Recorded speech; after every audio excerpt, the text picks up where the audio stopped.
Hey guys, welcome back to Wrestling News 365. Hope everyone is doing very well.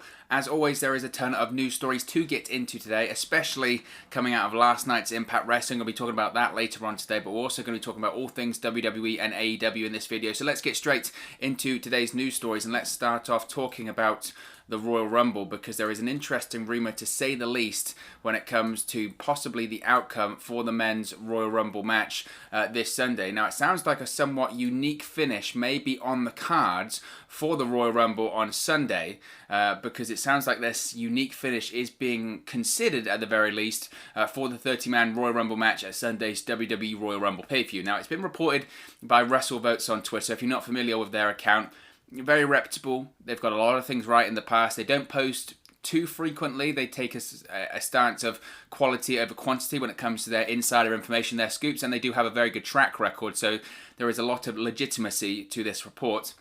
They're reporting that a certain finish is being discussed for the men's Royal Rumble match this Sunday, and now while details are limited, a comment from the source from WrestleVotes indicated that the finish might not go over well with fans. Now, this is what the source said to WrestleVotes, quote, "There's a finish that scares the death out of me, and it's legitimately getting heavy consideration." This is according to WrestleVotes, of course. Now, no other details were provided about this possible finish, but if any more information becomes available, of course, we'll talk about it here on the channel. Now, as far as the men's Royal Rumble match on Sunday, we have 12 open spots for Sunday's 30-man Royal Rumble match. Confirmed entrants so far are Daniel Bryan, United States Champion Bobby Lashley, AJ Styles, Randy Orton, Otis, The Miz, Jey Uso, Cesaro, Jeff Hardy, Shinsuke Nakamura, Sami Zayn, the SmackDown Tag Team Champion, one half of the SmackDown Tag Team Champions, Dolph Ziggler, Intercontinental Champion Big E, Sheamus, John Morrison, Elias, Mustafa Ali, and WWE Hall of Famer Edge. Now, as far as this controversial finish, that is getting a lot of people worried, or certainly the source that WrestleVotes is quoting there, getting him worried, or them worried. You know, I really don't know. To be fair, I shudder to think. I genuinely, I shudder to think, because a lot of the times, if these sources within WWE are saying that it's not going to go over well with fans, it's not going to go over well with fans.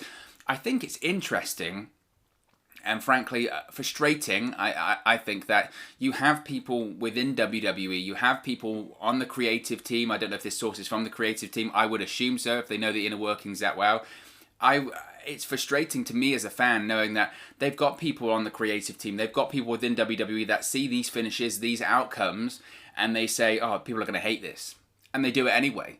And it makes you wonder.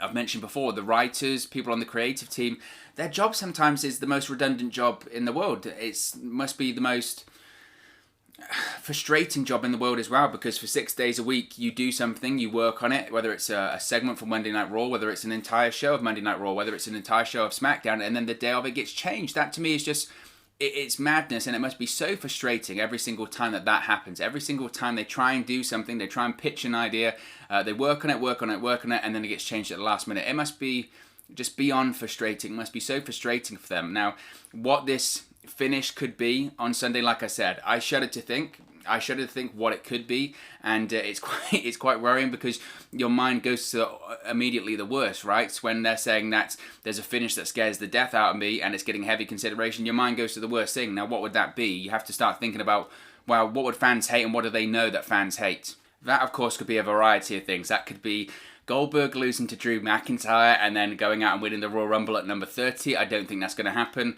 That could be the return of Brock Lesnar. Maybe Brock Lesnar wins it. I don't know.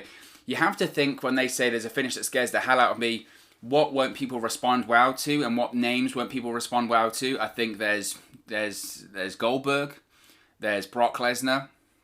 What other names doesn't WWE fans respond well to?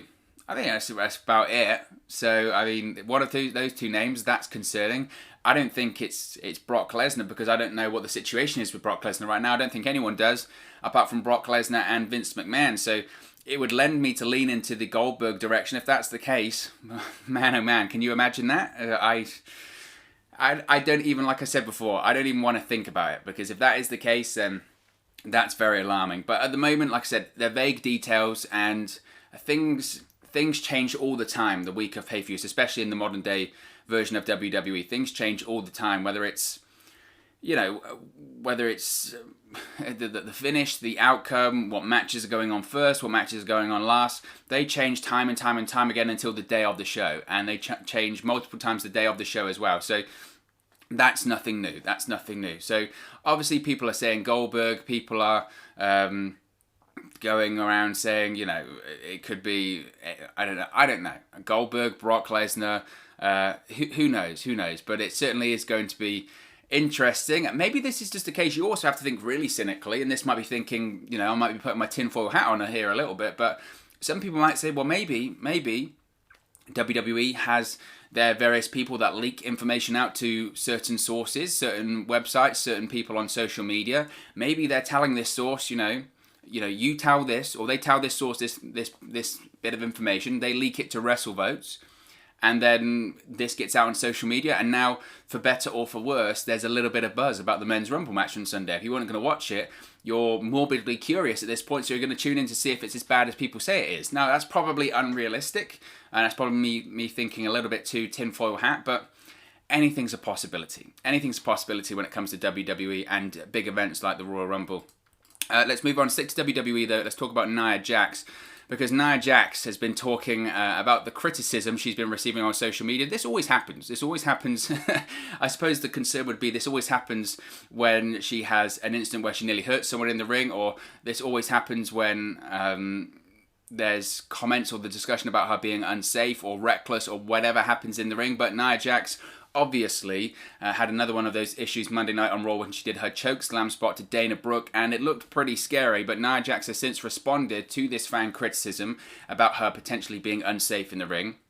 Now, as we spoke about yesterday, there was some concern over Dana Brooke's condition after she took a rough chokeslam bump from Nia Jax on the Royal Rumble Go Home edition of Raw on Monday. Now, it was reported after Raw by PW Insider that Brooke is said to be 100% okay backstage after the 6-woman tag team match. But since the incident, Nia Jax has taken to Twitter to respond to the criticism about her once again being unsafe in the ring. She replied to a video of the botched spot with the quote, "A thread of whiners love to see it," end quote. One user wrote, quote, "Another Raw, another dangerous Nia Jax spot," which Nia retweeted and replied, "Glad to see I'm still living rent-free in your weak-ass loser's head." Now, as announced yesterday, Charlotte Flair and Asuka will defend the WWE Women's Tag Team Championships against Nia Jax and Shayna Baszler at Sunday's Royal Rumble pay-per-view. We spoke about this yesterday. When it comes to Nia Jax, and I'll say the same thing again here because I think it's worth mentioning. Is Nia Jax reckless in the ring? Does she intentionally try and hurt her opponents? I don't think so. I think, and this has always been my stance on Nia Jax, has always been my position on her ability in the ring. I don't think she's reckless. What I do think she is dangerous. And some people will say, is that the same thing? I think being dangerous and reckless are two different things. I consider being reckless just someone just not taking, attention, someone just not caring. I do think Nia Jax cares, and I do think she tries to protect her opponents. I think she's dangerous because I don't think she knows her own strength. You have to trace back the timeline of her career. When Nia Jax was in NXT, when she was at the Performance Center, when she was learning to train, she broke all kinds of strength records. She broke all kinds of records when it comes to that Performance Center combine, all that kind of stuff. She absolutely smashed powerlifting records, strength records, you name it. She is incredibly strong. She's one of the largest female performers on the roster. She's certainly, arguably, the most strong female performer on the roster. And I think a lot of the time, she just doesn't know her strength. He obviously doesn't know her strength. And every time, if you trace back these incidents, it's where there's been one foot wrong or a certain miscommunication or someone zigged when they're supposed to zag, that kind of deal. And because Nia Jax doesn't know her strength, she hasn't protected her opponent the way she should have, and it's resulted in an injury or a scary-looking spot. That's what happened on Monday with Dana Brooke. It looked like it was going to be a powerbomb thing. It turned into a chokeslam. Dana Brooke nearly slipped, so Nia Jax just went through with the spot anyway. But because she doesn't know her strength, she slammed Dana Brooke really hard into the mat. Kairi Sane last year when she was thrown into the steel steps. There was a bit of a miscommunication. Kairi didn't step in the right direction at first. Nia Jax went through the spot anyway, forced it through, doesn't know her strength, throws Kairi Sane into the steps. She gets a cut on her head. The Becky Lynch situations. They zigged when they should have zagged, but because Nia Jax doesn't know her strength, she connected with a legitimate punch and she broke Becky Lynch's face. Time and time again, every time there's an incident like this, it always comes down to miscommunication and Nia Jax not knowing her strength. Does that make her reckless? No, because because I don't think Nia Jax goes out to intentionally hurt her opponent. Does it make her dangerous? I think it does. I think it does make her dangerous. Does that make her unsafe in the ring? Well, I guess by proxy, if your opponents are consistently getting hurt and there's consistently incidents like this, they do add up, and the evidence is pretty damning, as they would say, you know. So the fact that this comes up a lot is an issue. It comes up at least once, twice, 3 times a year, and Nia Jax has been on the main roster for 5 years now, and it does come up 2, 3, 4 times a year. That's a problem. That is a problem. Do I think social media are looking for it? I don't think so. I don't think that social media are particularly looking for Nia Jax to hurt someone. These incidents speak for themselves a lot of the time. Now, as it would appear, as far as I can see, I don't think anyone doesn't want to work with her or anything like that. I think Nia Jax is pretty well liked backstage, I think. I mean, I don't know. I haven't seen reports that say otherwise, but the evidence is there. The evidence is there. And again, I don't think Nia Jax is reckless. I do think she's dangerous, though. And I think, again, that's just in my opinion because I don't think she knows her own strength. And I'm sure that people backstage, whether they're officials or other wrestlers, would have had a word and say, look, please lighten up. I know I prefer it in wrestling when people are a bit more stiffer and things look more realistic, but not in the sense that people legitimately get hurt. And I know it's not ballet, but there's no need for it sometimes. So that's the situation. And this thing happens every time. As I mentioned, it always happens. Nia Jax, there's an incident on Raw or SmackDown or wherever, fans call her out on it, rightfully so, and say, man, that is ridiculous. Nia Jax responds, and then this animosity continues to grow. Some old school people may say, well, that's good heat. I don't think so. I don't think it's good heat in the sense that people know how the business works now. You know, it's not like back in the day where, oh, that looked really snug, so people liked it. Fans, when they see that now, they know it to work. Yes, we want to lose ourselves. There wants to be some suspension of disbelief, right? We get it. But we know it's a work. And if people can watch people and they know they're legitimately getting injured or hurt because someone is being dangerous in the ring, as a fan, you sympathize for the performance and you go, that's not right. And that isn't good heat because people don't want to tune in to see Nia Jax hurt people. They'll tune out because they go, I don't want to watch her wrestle because I feel like she's dangerous. Times have changed. People will say that go away heat doesn't exist. It does. It does exist. The terminology and viewpoint of the modern day pro wrestling fan is completely different when it comes to heels, I think. So that's my opinion on that one. Speaking of Raw as well, we have an update when it comes to the Raw viewership this week because we have the Raw viewership for the Go Home edition of Monday Night Raw.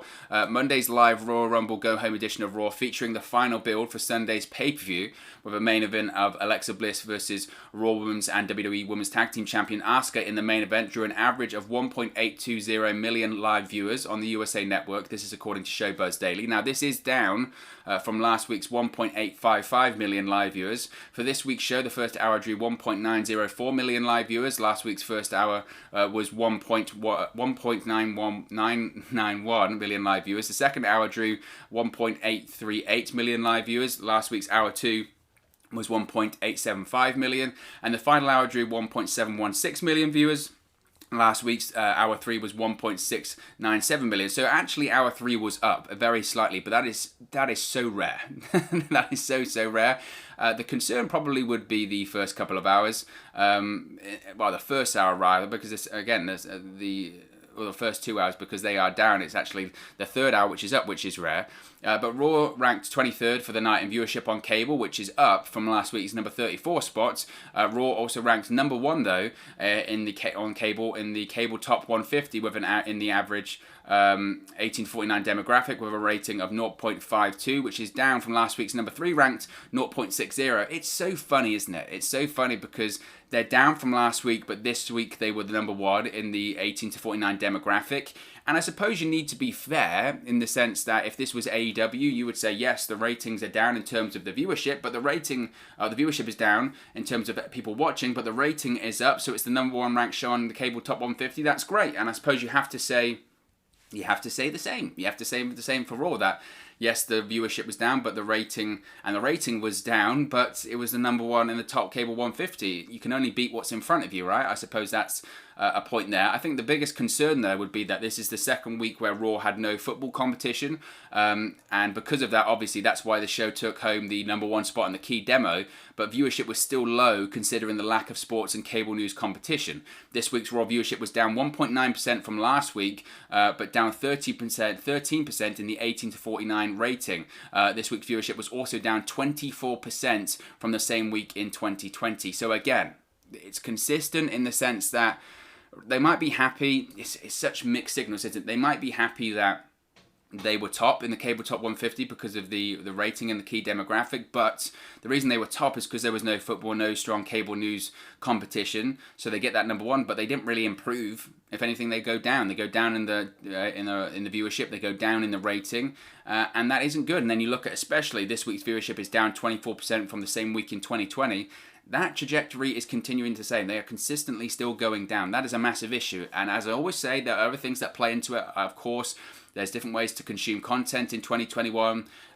Live television ratings don't take into account on-demand, DVR, illegal streams, people watching on YouTube the next day, people watching on social media. All of that plays into it. I get that, but 24% from the same week in 2020 is incredibly alarming, and it does show the effects of the pandemic, people not watching us TV as much, people cutting the cord when it comes to cable, and it certainly is alarming as we head into the Royal Rumble and WrestleMania season. You would hope, or WWE certainly hopes, there would be an uptick in people watching the show. That's not the case. That's not the case, and that would be incredibly alarming to them. Speaking of Raw as well, obviously Raw saw the return of Edge, or Edge announced his in-ring return for Sunday at the Royal Rumble. But it has been revealed why WWE announced Edge for the Royal Rumble's match on Sunday ahead of time. Now, Edge had been off of television since last year after he tore his triceps while having his match, the greatest wrestling match ever, against Randy Orton at Backlash. He was injured while doing retakes for the matchup. Now, the WWE Hall of Fame was on the shelf as a result, with a projected return timeline to be in the first quarter of 2021. The belief was that he would be ready by WrestleMania 37, which is the case. Obviously, that happened as he made his return on Monday's episode of Raw, where he did a pre-recorded promo to not only announce that he's back, but he would also be in the men's Royal Rumble match on Sunday. Now, aside, obviously, we spoke about it here yesterday, people were wondering why WWE didn't promote his appearance on Raw ahead of time. There was also a lot of question as to why WWE would announce Edge's entry in advance instead of saving it as a surprise for the Royal Rumble match. Now, according to a report by Fightful, which is on Fightful Select, which is their Patreon service, be sure to check that out and subscribe.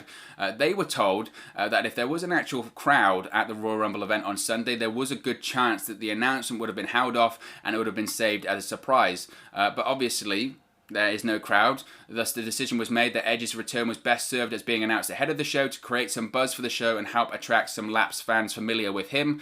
This is what I basically said yesterday, to be honest. And Edge has also essentially confirmed this report. He spoke about how it's different this year and there's a different story to tell. He said, quote, 1 year ago feels like a decade, doesn't it? Last year's story was once in a lifetime. No sense trying to recreate that. Impossible. I don't have you there. This year my journey is different. I'm not just happy to be back. I want back what I never lost, and it starts Sunday.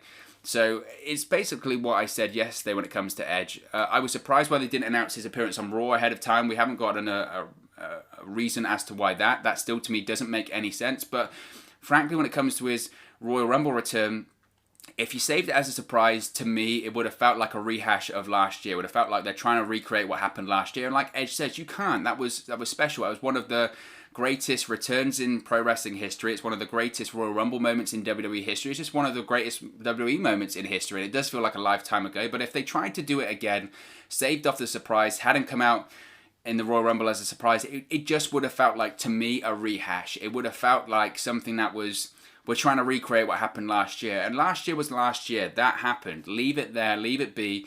Leave it as a historic, amazing moment that will go down in history. But if you try and recreate it, it would kind of feel like you're watering it down a little bit, and it would just feel like a rehash. And Edge is right. It's a different year. It's a different story.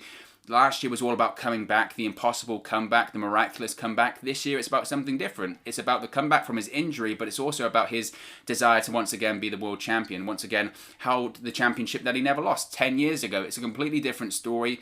It's a different kind of comeback, and I think if they tried to do it again as a surprise announcement, it just wouldn't have felt right for me. It would have felt like, oh, they're trying to do what they did last year, and I don't know if that would have been the right thing. Plus, to me, I'm assuming there's going to be some other surprises in there. So maybe they want to have some surprises that have been announced ahead of time and some surprises that aren't going to be announced. That's just my prediction on that one.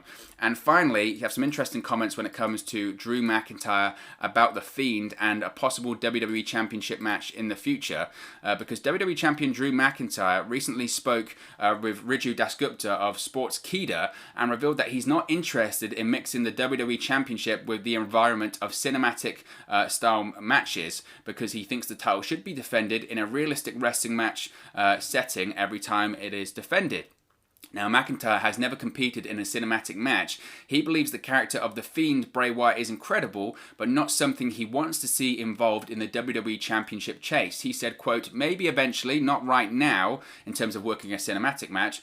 I'm WWE Champion, and I think, in fact, I know I like the way I've been building the title. It's about the honor and the respect and about wrestling. And there's room on the show for everything, a little bit of something for everybody, different characters. It would be boring if everyone was the same, and the Fiend's unique character is so incredible, so out there, but I don't think that's something I want to mix the WWE title with. Like, that's for, you know, the portion of the audience and for me as a fan to watch and be blown away by the spectacle. But McIntyre then continued, but when it comes to the WWE Championship, I expect it to be in a wrestling match, you know, like man on man, fighting over the title with respect and honor. That's what I'm about. That's how I've tried to represent the title. That's how I think it should be represented, not in a comedic fashion or an outlandish fashion, but a realistic wrestling environment. There's a lot to break down there, isn't there? I think everyone would eventually want to see McIntyre versus The Fiend, and I think he's probably being slightly facetious when he's saying that. Of course, he would probably want to have a feud with The Fiend. Everyone would. That's a money feud. So I don't think he's telling exactly the truth with that. I think when it comes to cinematic wrestling and the WWE Championship, I would agree. I would prefer to have my WWE Championship defended in normal pro wrestling matches. That's just me as a pure wrestling enthusiast. I don't think the WWE Championship has it really been, you know, comedically defended. I don't know.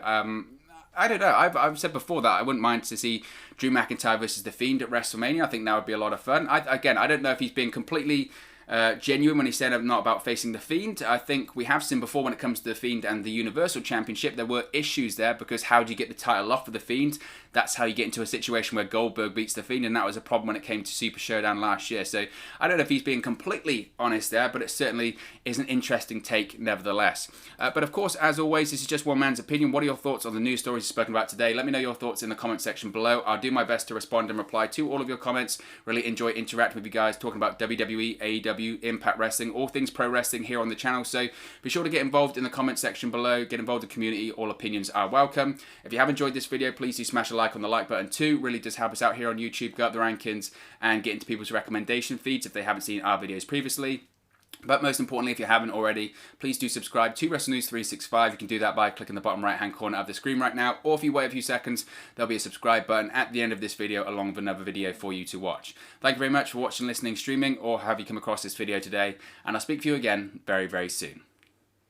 Hey guys, thank you for watching, listening, streaming, or however you come across this video today. Be sure to click on the video on the right there to watch our next video, or click the bottom there to subscribe, or the bottom right hand corner. Thank you very much, and I'll speak to you again very soon.